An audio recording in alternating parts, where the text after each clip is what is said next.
సంస్కృతి సంపద YouTube channel తరఫున అందరికీ స్వాగతం. శ్రీ లలిత సహస్రనామావళి సామాజిక దృక్పథం అనే అంశంపై శ్రీ వింజమూరి బాలమురళి గారు ధారావాహిక ప్రసంగం చేస్తున్నారు. వారి ధారావాహిక ప్రసంగంలో ఈరోజు 11వ ప్రసంగం చేస్తున్నారు. శ్రీ బాలమురళి గారికి స్వాగతం. నమస్కారం సార్.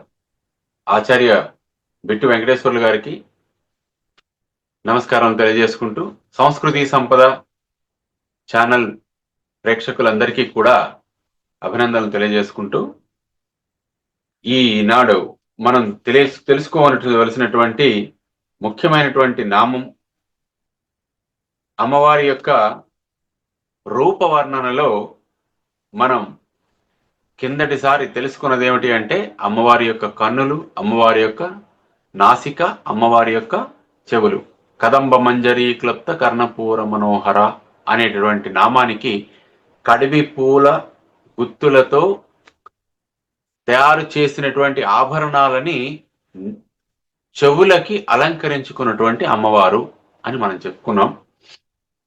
తర్వాత ఆ చెవులకు ఉన్నటువంటి వేరే ఆభరణాలు కూడా అమ్మవారు ధరిస్తోంది ఈ పూగుత్తులతో పాటు. ఏమిటవి? తాటంక యుగళీభూత తపనూడుప మండల. ఏమిటి ధరించింది? తపన ఉడుప మండలములు. తపన మండలము అంటే సూర్యమండలము, ఉడుప మండలము అంటే చంద్రమండలము. ఎలా ఉన్నాయంటే, అమ్మవారు ధరించినటువంటి చెవి కమ్మలు, చెవులకు ధరించినటువంటి రింగులు ఎలా ఉన్నాయట? తాటంక యుగళీభూత. యుగళి అంటే రెండు, ఒకటేమో చంద్రమండలం లాగాను, ఇంకొకటి సూర్యమండలం లాగాను ప్రకాశిస్తున్నాయట. ఇది ఈ నామానికి సామాన్యమైనటువంటి అర్థం. సూర్య చంద్ర మండలాలే తన చెవులకి ఆభరణాలుగా, చెవుల కమ్మలుగా ధరించినటువంటి లలిత పరాభట్టారిక అని మనం చెప్పుకుంటాం. ఇక్కడ ఈ తాటంకాలకి అనంతత్వ లక్షణం ఉన్నది. ఎందుకుంది అంటే, అమ్మవారి సౌభాగ్యానికి అనంతత్వాన్ని ఇవి చేకూరుస్తాయట. అందుకే అయ్యవారికి కాలవశమయ్యేటటువంటి భయం లేదు. అందుకే ఆయన మహాకాలకూట విషాన్ని కూడా మింగేయడానికి సిద్ధపడిపోయాడు. అనంతత్వము కలిగినటువంటి శక్తి అమ్మవారిలో ఉన్నప్పుడు, ఆవిడే సృష్టికి ఆది అయినప్పుడు, ఆమెకి లయము, సృష్టి, స్థితి మూడు ఆమె అధీనంలో ఉన్నప్పుడు, అటువంటి అమ్మవారి కామేశ్వరి దేవికి పతి అయినటువంటి పరమేశ్వరుడికి, ఆయనకి కూడా ఈ సృష్టి స్థితి లయలేమి ఆయనకి వర్తించవు. ఆయన కూడా అనాది అని మనం చెప్పుకుంటాం. శ్రీ విద్యలో కుండలిని యోగం ప్రధానమైందని మనం చెప్పుకుంటున్నాం కదా. కుండలిని యోగంలో సూర్య చంద్రాగ్నుల ప్రసక్తి తప్పకుండా వస్తుంది. ఇడా పింగళ నాడులు వరుసగా చంద్ర సూర్యతత్వములకు చెందినవే. ఇక్కడ ఒక విషయం మనం స్పష్టంగా చెప్పుకోవాలి. మనం చూడండి, ఇక్కడ ఆజ్ఞాచక్రం దగ్గర ఆజ్ఞాచక్రాంతరాళస్థ అని మనం చెప్పుకుంటాం అమ్మవారి నామం. అది వచ్చినప్పుడు దాని గురించి వివరంగా తెలుసుకుందాం. మన శరీరంలో వెన్నుపాముకి కుడి పక్కన ఉన్నటువంటి నాడి పింగళ నాడి, ఎడమ పక్కన ఉన్నటువంటి నాడి ఇడా నాడి. వెన్నుపాముకి రెండు పక్కల నుంచి ఇలా ప్రవహిస్తూ ఉంటే, మధ్యలో నుంచి వెళ్ళేటటువంటి నాడి సుషుమ్న. కాబట్టి ఆ సుషుమ్న నాడి, ఇడా పింగళ నాడులు రెండు తత్వాలు, అంటే అగ్ని సూర్య చంద్ర తత్వాలు, ఒక పక్క వేడి, ఒక పక్క చలవ, ఈ రెండు తత్వాల్ని సమన్వయపరుచుకుంటూ సుషుమ్నా నాడి అనేది మన శరీరంలో ప్రవహిస్తూ ఉంటుంది. దాని తాలూకా ప్రభావం అనేది మన మీద చూపిస్తూ ఉంటుంది. కాబట్టి ఈ రెండు కూడా అమ్మవారి తాటంకములు అనేవి ఇడా పింగళ నాడుల్ని సూచిస్తున్నాయి అని మనకి ఇందులో విశేషార్థం అన్నమాట. అంతేకాకుండా ఈ సూర్య చంద్రుల్ని మనం వేరేగా కానీ మనం చూసినట్లయితే, అమ్మవారు సూర్యచంద్రులు అమ్మవారి స్తన యుగ్మంగాను నయన యుగ్మంగాను కూడా మనం ఇందులో వర్ణించడం జరిగింది. ఆమె కన్నులు ఒకటి సూర్యుడు ఒకటి చంద్రుడు, అమ్మవారి యొక్క స్తనములు కూడా వక్షస్థలం కూడా ఒక పక్క చంద్రుడు ఒక పక్క సూర్యుడు అని మనం చెప్పుకుంటాం. ఇలా ఇందులో విశేషం ఏమిటంటే సూర్య చంద్రో స్తనే దేవ్యా తావేవ నయనే స్మృత ఉభే తాటంకయుగళం ఇత్యేషా వైదికీ శృతి. అవే తాటంకయుగళి, అవే కన్నులు, అవే వక్షద్వయము. ఈ రకంగా సూర్యచంద్రులను వర్ణించడంలో విశేషం ఏమిటి అంటే ఇది పింగళ ఇడా నాడులకు సంబంధించినటువంటి విభజనగా గ్రహించాలి. అంతేకాకుండా అమ్మవారి కన్నులతోనూ చూసినట్లు చెప్పడానికి అమ్మవారి కన్నులతోనూ, విన్నట్లు చెప్పడానికి అమ్మవారి చెవికమ్మలుగాను కర్మసాక్షులైనటువంటి సూర్యచంద్రులను పోల్చడం కూడా ఒక ఔచిత్యం. కళ్ళని సూర్యచంద్రులతో పోల్చడం అంటే వాళ్ళు ఈ ప్రపంచానికి ప్రత్యక్ష సాక్షులు. తాము చూసినది అమ్మవారికి వెంటనే తెలియజేస్తారు. ఎందుకంటే అమ్మవారి కళ్ళే సూర్యుడు చంద్రుడు గనక. మరి విన్నది తెలియజేయడానికో అందుకని అమ్మవారి యొక్క తాటంక యుగళిగా సూర్యుడు చంద్రుడు ఉన్నారని చెప్పడంలో ఉద్దేశం ఏమిటంటే మనం ఏం చేస్తున్నామో ఏం మాట్లాడుతున్నామో వినేది అమ్మవారి చెవులే, మనం ఏం చేస్తున్నామో చూసేది అమ్మవారి యొక్క నయనాలే. అందువల్ల ఈ విశ్వంలో ఆమెకి తెలియకుండా ఆడే మాట కానీ ఆమెకి తెలియకుండా జరిగేటటువంటి పని కానీ ఏదీ లేదు. అనంతత్వాన్ని సూచించేటటువంటి పోలిక అన్నమాట ఇది. అందువల్ల ఇడాపింగళ నాడులకు సంబంధించిన ఈ విభజన అమ్మవారు సూర్యచంద్రులను సృష్టించి వారి యందు వెలుగుతూ ఉంటుందని చెప్పడం కూడా తప్పు కాదు. సూర్యచంద్రుల్ని అమ్మవారే సృష్టించి ఇడాపింగళ నాడుల రూపంలో మన శరీరంలో ప్రవేశపెట్టి మన యొక్క శరీర తత్వాన్ని కూడా నియంత్రిస్తోంది. అంతేకాకుండా ఎందుకంటే తసృష్ట్వా తదేవానుప్రావిశత్ అన్నది శృతివాక్యం. ఈ జగత్తును సృష్టించి తానే తదేవ అనుప్రావిశత్ ప్రావిశత్ అనేటటువంటి పదానికి ప్రవేశించింది. తాను సృష్టించిన సృష్టిలో తానే ప్రవేశించింది.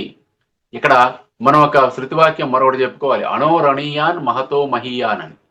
అణువులలో అణుమాత్రంగాను మహత్తులు గొప్ప గొప్ప పెద్ద పెద్ద అంశాల్లో పెద్ద పెద్ద పదార్థాలలో పెద్ద పెద్ద పదార్థం రూపంలోనూ ఉన్నటువంటి జడ చైతన్యాత్మక శక్తుల రూపంలో స్టాటిక్ అండ్ కైనెటిక్ ఎనర్జీస్ రూపంలో అమ్మవారే ఉన్నది అనేది మనం ఇక్కడ గమనించవలసినటువంటి శాస్త్రీయ అంశం అన్నమాట.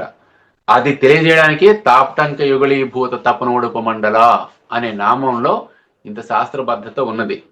అంతేకాకుండా అమ్మవారు అలా సృష్టించినటువంటి అణువు జగత్తులో ప్రతి అణువులో తాను ప్రవేశం చేయడమే కాకుండా వాటిని చైతన్యవంతం చేస్తోంది. అదేన్నమాట అమ్మవారి తనకు ప్రత్యేకత. మనం ఏదైనా ఒక వస్తువు ఒక మెషిన్ సృష్టించామనుకోండి, అందులో మనం ప్రవేశించలేము. మన బుద్ధిని ఉపయోగించి అది దానికదే పనిచేసేటట్టు ఆటోమేటిక్గా తయారు చేయగలమేమో కానీ మనం అందులో దూరడం అంటూ ఉండదు. పరకాయ ప్రవేశం చేయలేం మనం. కానీ అమ్మవారు ఆవిడ ప్రజ్ఞ వేరు గనక, ఇంద్రియాతీతమైనటువంటి శక్తి గనక ఆమె జడ చైతన్య రూపాలన్నింటిలోనూ తాను సృష్టించిన రూపాలలో తానే ఉంటూ తనకి నచ్చిన విధంగా వాటిని నడిపిస్తూ తానై ఈ మొత్తాన్ని తన లీలగా ప్రదర్శిస్తున్నటువంటి లీలా విగ్రహ రూపిణి అమ్మవారు. అందువల్లే మనం ఏమంటామంటే నామాల్లో భానుమండల మధ్యస్థ, చంద్రమండల మధ్యగా అనే పదాలు ఉన్నాయి మనకి. చూడండి, భానుమండల మధ్యస్థ అంటే సూర్యమండల మధ్యంలో ఉన్నటువంటిది, చంద్రమండల మధ్యగా చంద్రమండలం మధ్యలో ఉన్నది. ఆమె సూర్యచంద్రుల్ని సృష్టించింది అనుకున్నప్పుడు ఆ మండల మధ్యలో ఆవిడ ఎలా ఉందండి అంటే ఇక్కడ ఈ ప్రవేశియత్ ఈ వాక్యాన్ని మనం తత్సృష్ట్వా తదేవ అనుప్రావిశత్ ఇది జ్ఞాపకం పెట్టుకోవాలి. ఏదైతే ఆవిడ సృష్టించిందో అందులోనే తాను ప్రవేశించింది అనడంలో ఉద్దేశం అదన్నమాట. అంటే సూర్య చంద్రుల యొక్క శక్తి రూపంలో ప్రకాశిస్తున్నటువంటిది ఎవరు అంటే అమ్మవారి శక్తే. ఆ శ్రీమాత యొక్క శక్తియే సూర్యచంద్ర రూపంలో ప్రకాశిస్తున్నది. ఆకాశం శబ్దగుణకం, అలాంటి ఆకాశంలో సంచరించే సూర్య చంద్ర మండలాలను శబ్దగ్రాహ్యానికి సంబంధించి అమ్మవారి చెవులకి ఆభరణాలుగా చెప్పడం ఎంత ఔచిత్యవంతంగా ఉందో చూడండి. ఆకాశం శబ్దానికి సంకేతం, శబ్దగ్రాహ్యములైనవే కదా మన చెవులు. చెవులు శబ్దాలని గ్రహిస్తాయి. కాబట్టి సూర్యచంద్రులు చెవులకి ఆభరణాలుగా ఉన్నారు అనడంలో ఉద్దేశం ఎంత ఔచిత్యవంతంగా పోలిక ఉందో చూడండి. అదన్నమాట ఇక్కడ చెప్తున్నది. అంటే ఎంతటి అలంకారికంగా వసిన్యాది వాగ్దేవతలు అమ్మవారి యొక్క గొప్పతనాన్ని వర్ణించారో, ఎంత సంకేతార్థాలతో వర్ణించారో, వారి యొక్క ఆ మేధాశక్తి నిజంగా వేణోళ్ళ కొనియాడదగినది. ఇప్పుడు అమ్మవారి యొక్క రూపవర్ణనలో పద్మరాగ శిలాదర్శ పరిభావి కపోలభూ. ఇప్పుడు అమ్మవారి యొక్క చెక్కిళ్ళను వర్ణిస్తున్నారు. అమ్మవారి కపోలములు ఎలా ఉన్నాయట? పద్మరాగ శిలాదర్శ పరిభావి కపోలభూ. పద్మరాగ శిలలు అంటే పద్మరాగమణుల యొక్క ఆదర్శము, అంటే ఇక్కడ ఐడియల్ అని తీసుకోకూడదు. ఆదర్శము అంటే మిర్రర్, అద్దం. పద్మరాగమణులతో అద్దమును తయారు చేసి ఆ అద్దములో వచ్చేటటువంటి కాంతి ఎంత బాగుంటుందో ఆ కాంతిని మించినటువంటి ఎర్రని కాంతితో అమ్మవారి యొక్క చెక్కిళ్ళు ఎర్రగా ప్రకాశిస్తున్నాయి పద్మరాగమణులతో. అంచేత అలాంటి అద్దాలు ఒకప్పుడు మహారాజులు వాడేవారు. కాబట్టి ఆవిడకేముంది, సర్వమణులు ఆవిడ ఇంట్లోనే ఉన్నాయి. అందువల్ల చింతామణి గృహాంతస్థ, కాబట్టి కావలసినవన్నీ ఇచ్చేటువంటి చింతామణులతో కట్టినటువంటి గృహములో అమ్మవారు నివసిస్తున్నదే అంటే అమ్మవారికి ఏమి కొదవా? అంతేకాకుండా ఆవిడ తాలూకా చుట్టూ అన్ని సిద్ధులు చుట్టూ ఉంటాయి. కాబట్టి ఆవిడ తాలూకా అమ్మవారికి లోటంటూ ఏమీ లేదు. ఆవిడకి కావలసింది లేదు, ఆవిడికి అందనిది లేదు, ఆవిడికి అనుభవైక వైద్యమైనది వేద్యం కానిది ఏది లేదు. అమ్మవారు ఏది తలుచుకుంటే అది అమ్మవారి చేతుల్లో ఉంటుంది. అందువల్ల అమ్మవారి యొక్క చెక్కిళ్ళు ఎలా ఉన్నాయట? పరిభావి కపోలభూహు. చెక్కిళ్ళు ఎలా ఉన్నాయట?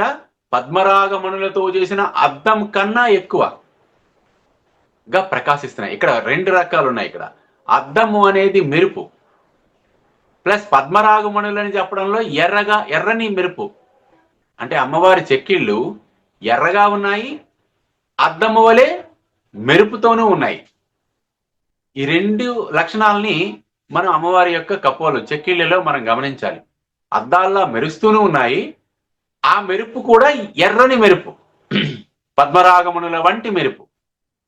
ఎందుకంటే ఆవిడే అరుణాం కరుణా తరంగితాక్షి, మనం ముందే చెప్పుకున్న ధ్యానం చేసినప్పుడు. అంచేత ఆవిడ అలాంటి అరుణ వర్ణంలో ఉన్నటువంటి అణిమాది భిరావృతై మయూఖై అని కూడా మనం చెప్పుకున్నాం. అణిమాది సిద్ధులన్నీ కూడా ఆవిడ చుట్టూ ఉంటాయి. కాబట్టి అమ్మవారి చెక్కిళ్ళు ఎర్రగా ఉన్నాయట, బుగ్గలు.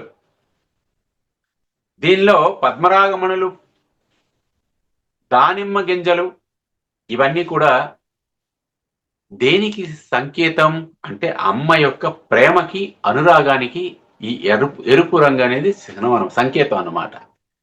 అంటే అమ్మవారు ఎర్రగా ఉంటుంది అనడంలో అమ్మవారి అనురాగానికి, అమ్మవారి ప్రేమకి పోల్చదగిందేదీ లేదు.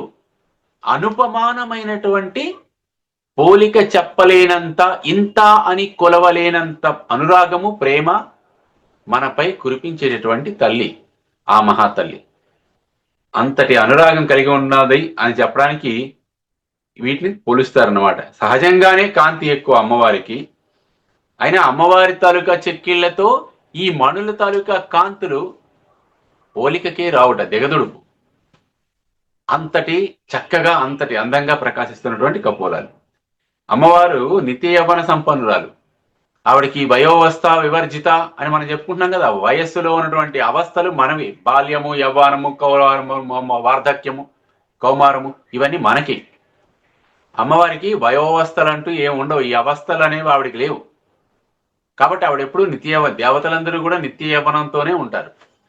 కాబట్టి అమ్మవారు ఎప్పుడూ యుక్త వయసులో ఉండేటటువంటి నిత్య యవ్వన సంపన్నురాలు గనక, యుక్త వయసులో ఉండే వారికి శరీరంలో లావణ్యం అధికంగా ఉంటుంది గనక, అందులో మగువులకైతే మరింత లావణ్యం అనేది అధికంగా ఉంటుంది కనుక అటువంటి కాంతల కపోలాలు మిగిలిన శరీర భాగాల కన్నా మరింత లావణ్యంగా కనిపిస్తాయి అనేది మనం సహజంగా మన కళ్ళతో మనం ఎదురుగా ప్రత్యక్షంగా నిదర్శనం మనం చూడవచ్చు కనుక అమ్మవారు కనిపించలేదు, మనకు తెలియదు ఎలా ఉంటుందో అనడానికి అవసరం లేదు.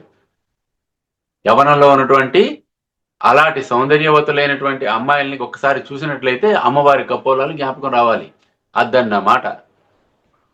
కన్నుదోయికి నన్యకాంతలడ్డం పైన మాతృభావన చేసి మరలువాడు. అంతటి లావణ్యం, మాధుర్యం, అంతటి సంస్కారం మనలో ఉన్నప్పుడు ఏది కంటికి ఎదురైనా సరే ఆ అమ్మవారిని మనం దర్శించగలగాలి. ఆ రకంగా మనం ఆవిడ యొక్క విభూతిని ప్రతి ఒక్క వస్తువులోని, ప్రతి ఒక్క చైతన్యంలోని మనం దర్శించగలుగుతాం అన్నమాట. ఇది న్యాసం చేయాలి, ఇది సాధన చేయాలి.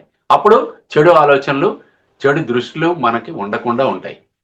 మన చూపు సవ్యమైన మార్గంలో ఉంటుంది, మన ఆలోచన సవ్యమైన మార్గంలో ఉంటుంది, మన మనస్సు సవ్యమైన మార్గంలో ఉంటుంది. ఎప్పుడు మనస్సు పరిశుద్ధంగా సవ్యమైన మార్గంలో ప్రయాణిస్తుందో ఆ మనస్సే అమ్మవారి యొక్క నిలయం. చిదగ్నికుండ సంభూత అమ్మవారు అక్కడ పీఠం వేసుకుని కూర్చుంటుంది. ఇదండి సాధన అంటే. కాబట్టి నునుపుదనము, మృదుత్వము, ఎరుపుదనము ఎక్కువగా ఉండేటటువంటి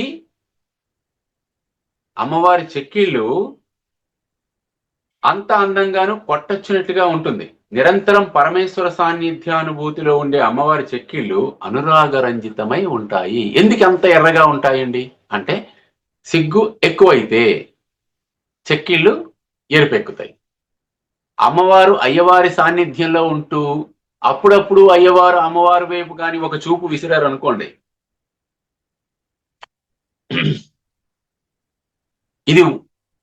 ఇది ఏంటంటే ఊహించిన వారికి ఊహించినంత సౌందర్యం. కాబట్టి ఇది ఊహించాలి. ఊహించగలిగినప్పుడు పద్మరాగమునుల్ని మించిపోయి అమ్మవారి తాలూకా చెక్కిళ్ళు ఎరుపెక్కుతాయిట. ఇలా కూడా మనం దీన్ని భావించవచ్చు. ఈ రాగం అనేది స్పందన, చైతన్యం లేని పద్మరాగాల యొక్క మణులకి ఇది ఎక్కువ అవడం తక్కువ అవడం అనేది ఉండదు. కానీ అమ్మవారి చెక్కిళ్ళు అలా కాదు. ఒక్కొక్కసారి కాంతి పెరుగుతుంది, ఒక్కొక్కసారి కాంతి తరుగుతుంది. కాబట్టి ఇందులో వేరియేషన్స్ ఉన్నాయి. కానీ పద్మరాగ మణులు ఒకే రకమైన కాంతిని ఒకే విధంగా ప్రసారం చేస్తూ ఉంటాయి. కాబట్టి ఆ మణుల కన్నా కూడా అమ్మవారి యొక్క చెక్కిళ్ళు చాలా సౌందర్యవంతంగా ఉన్నాయని ఇక్కడ వర్ణించడం జరిగింది. అందువల్ల అంతేకాకుండా పద్మరాగాలు ఎంతటివైనా పగిలిపోతాయి, పగిలిపోయే లక్షణాన్ని కలిగి ఉంటాయి, పెళుసుదానాన్ని కలిగి ఉంటాయి. కానీ పద్మరాగాలతో చేసిన అద్దాలు కూడా బీటలు వారిపోతాయి. కానీ అమ్మవారి బుగ్గలు అన్ని కాలాల్లో ఒకే రకంగా నునుపుగా సజీవంగా ఉంటాయి. అందువల్ల కూడా పద్మరాగమణుల కన్నా అమ్మవారి చెక్కిళ్ళు గొప్పవి. ఇదనమాట నిర్మలత్వం, మృదుత్వం, లావణ్యం అనేటటువంటివి అమ్మవారి దగ్గర ఉన్నాయని చెప్పడానికి అమ్మవారి కపోలాలని మనం ఒక్కసారి స్మరించి ధ్యానంలో దర్శించుకోవాలి. అంతేకాకుండా కపోలాలను చెవికి ఉన్న తాటంకాలను కలిపి అదే మనకి స్ఫురద్గండాభోగ సజ్జీవతి అనే శ్లోకంలో వర్ణించారు సౌందర్యలహరిలో. అయితే అమ్మవారి కుడి కపోలాన్ని మొత్తంగా ఉచ్చరించబడే లూకారంతోనూ, ఎడమ కపోలాన్ని అంతమెత్తగా ఉచ్చరింపబడే లూకారంతోనూ న్యాసం చేస్తారు శ్రీ విద్యోపాసులు. కుడి కపోలాన్ని అలులు అనేటటువంటి అక్షరాలు ఇప్పుడు వర్ణమాలలోంచి ఒకప్పుడు తీసేశారు. ఇప్పుడు మళ్ళీ ఏంటంటే వాటిని మళ్ళీ వర్ణమాలలో మళ్ళీ చేర్చారు. ఉండాలి కదా, తప్పనిసరిగా వాటి ఆకారం అనేది తెలిసి ఉండాలి అనేటువంటి దాంతో అలులు కూడా మళ్ళీ ఇప్పుడు వర్ణమాలలో పిల్లలకి నేర్పిస్తున్నారు. తెలుగు నేర్చుకునేటటువంటి భాగ్యవంతులైనటువంటి పిల్లలకి. సో అంచేత అలు అనేటటువంటి అక్షరాలతో అమ్మవారి యొక్క కుడి ఎడమ చెక్కిళ్ళని న్యాసం చేయడం అనేది శ్రీ విద్యా సాంప్రదాయం. అంతేకాకుండా పద్మరాగమణులతో చేయబడిన అద్దాలను కూడా పరాపించే అందమైన కపోలాలు కలిగినదని దీనికి స్పష్టమైన అర్థం మనం మామూలుగా బాహ్యార్థం చెప్పుకోవచ్చు. ఇప్పుడు చూద్దాం విశేషం ఏమిటి అంటే నవవిద్రుమ బింబ శ్రీ న్యక్కారి రదనచ్చదా. కపోలాలు అయిపోయినాయి, నాసిక అయిపోయింది, కన్నులు అయిపోయినాయి, చెవుల్ని వర్ణించడం అయిపోయింది. అమ్మవారి తాలూకా మొత్తం రూపాన్ని ఒక్కసారి ఆ నామాలతో మనం స్మరించేటప్పుడు మొత్తం అమ్మవారి తాలూకా రూపం అంతా మన కన్నుల ముందు అలా సీరియల్లా, ఒక సినిమా రీల్లా మన కన్నుల ముందు ప్రత్యక్షం అవ్వాలి. అలా అయితే అమ్మవారి తాలూకా భవానీ భావనాగమ్య, ఆ మన భావనలో ఆ భవానీదేవి పూర్తిగా మనకి సంపూర్ణంగా దర్శనమిస్తుంది అనమాట. వీటిని పట్టి ఉంచుకోవాలి, మనస్సుకి పట్టించుకోవాలి, బుద్ధికి అవగతం కావాలి, మనస్సుకి అవి హత్తుకుపోవాలి.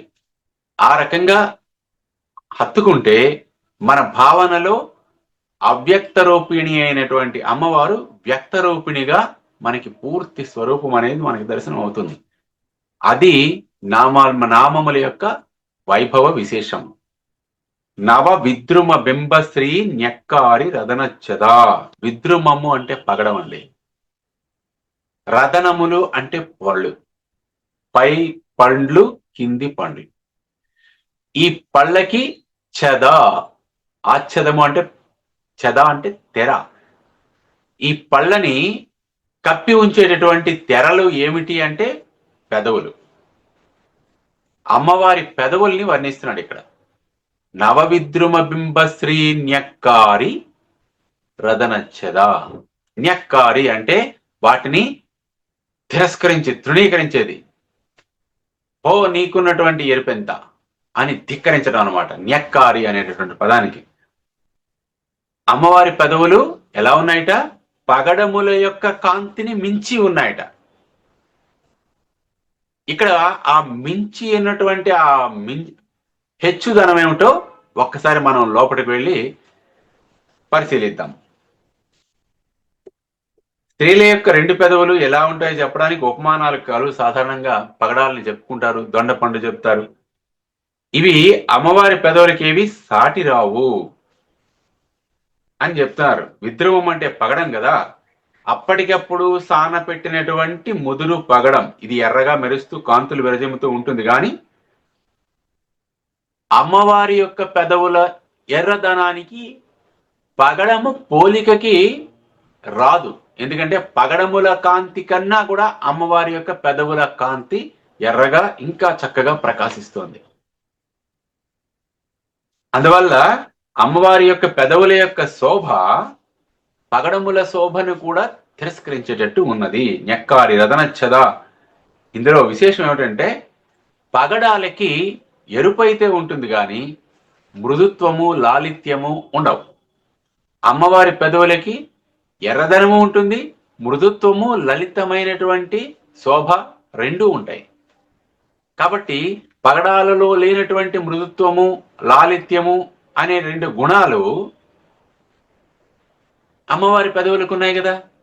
కాబట్టి అమ్మవారి పెదవులే పగడాలతో పోలిస్తే ఎక్కువ. ఇదన్నమాట అధికమైనటువంటి నవవిద్రుమ బింబశ్రీ న్యక్కారి రదనచ్చదా.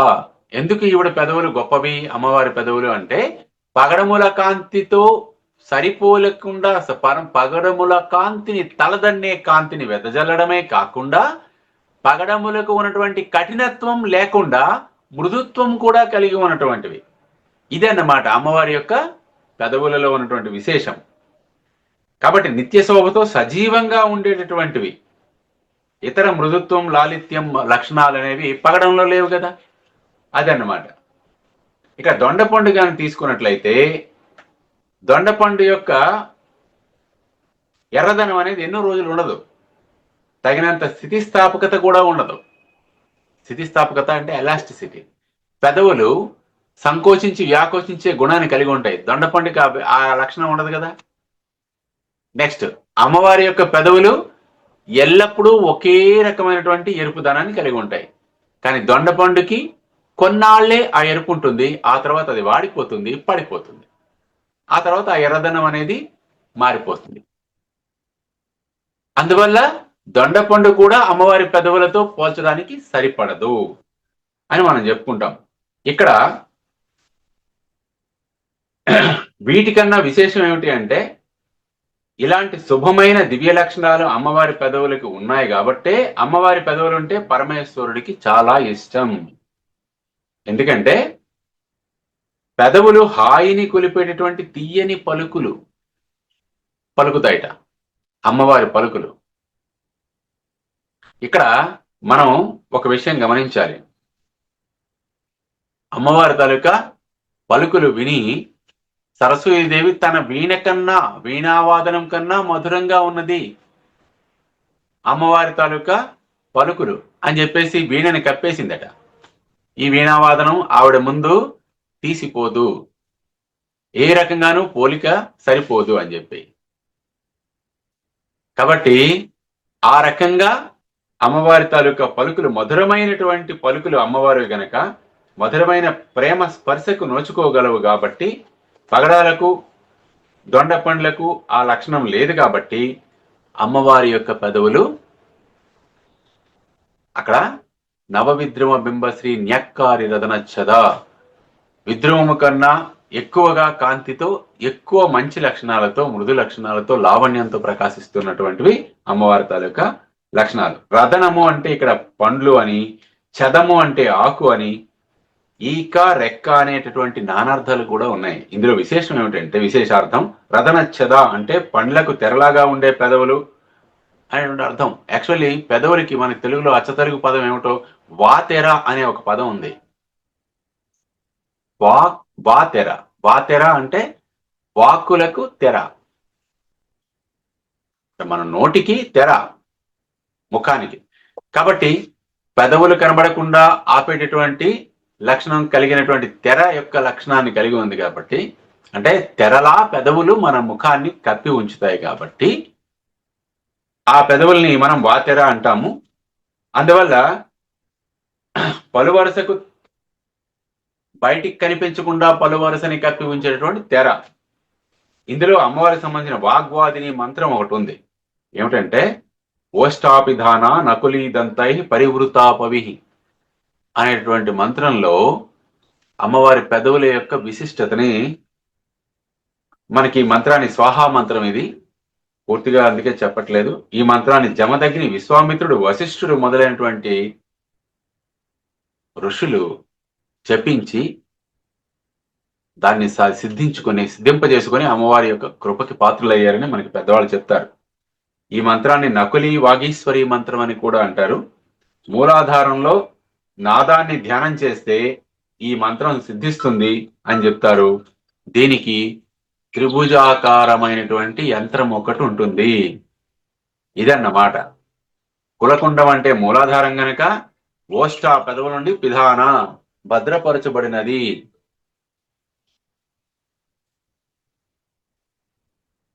ఏమిటి భద్రపరచబడినది? నకులి అనే పదంలో కులకొండం అనే మూలాధారంలో నకులం అంటే ముంగిస అని కూడా అర్థం.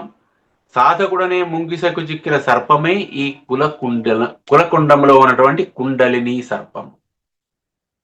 ఇది శాస్త్రార్థంలో మనకి ఇదంతా చెప్పుకుంటాం. దంతాల్ని కప్పుతూ వజ్రాయుధంలాగా పనిచేసే మంత్రం ఇది. అందరిలోనూ అధిష్ఠించి అందరికీ ఉపయోగపడే విధంగా వాక్కును మలచి అందరికీ ఉపయోగపడేటటువంటి వాక్కులను మన నోటి నుంచి పలికించేటటువంటి శక్తిని ఈ మంత్రం మనకి సిద్ధింపజేస్తుందన్నమాట. అందువల్ల ఎదుటివారి మనసును నొప్పించకుండా వాంగ్ నియమాన్ని పాటించే వారికి మాత్రమే ఈ మంత్రం శుద్ధిని, సిద్ధిని కలగజేస్తుంది. వాక్ మనం తెల్లవారితే అపశబ్దాలన్నీ నోటితో పలుకుతూ ఈ మంత్రం సిద్ధించాలంటే కష్టం. కాబట్టి వాక్ శుద్ధి ఉన్నప్పుడే వాక్ సిద్ధి కలుగుతుంది అని మన వాళ్ళ పెద్దవాళ్ళు చెప్తూ ఉంటారు. అందువల్ల అమ్మవారి తాలూకా పై పెదవిని ఏకారంతోనూ, కింది పెదవిని ఐకారంతోనూ న్యాసం చేస్తారు సాధకులు. ఇప్పుడు చూడండి, వర్ణమాలలో స్వరాలలో ఎన్ని అక్షరాలు చేసుకున్నామో. ఇక్కడ పై పెదవిని ఏకారంతోనూ, కింది పెదవిని ఐకారంతోనూ న్యాసం చేయాలి. ఇదన్నమాట. తదుపరి పదాలు తదుపరి తెలుసుకుందాం. స్వస్తి. శ్రీమాత్రే నమః. శ్రీ లలిత సహస్రనామావళి సామాజిక దృక్పథం శీర్షికలో ధారావాహిక ప్రసంగం చేసిన శ్రీ బాలమురళి గారికి ధన్యవాదాలు. ధన్యవాదాలు సార్. శ్రీమాత్రేనం.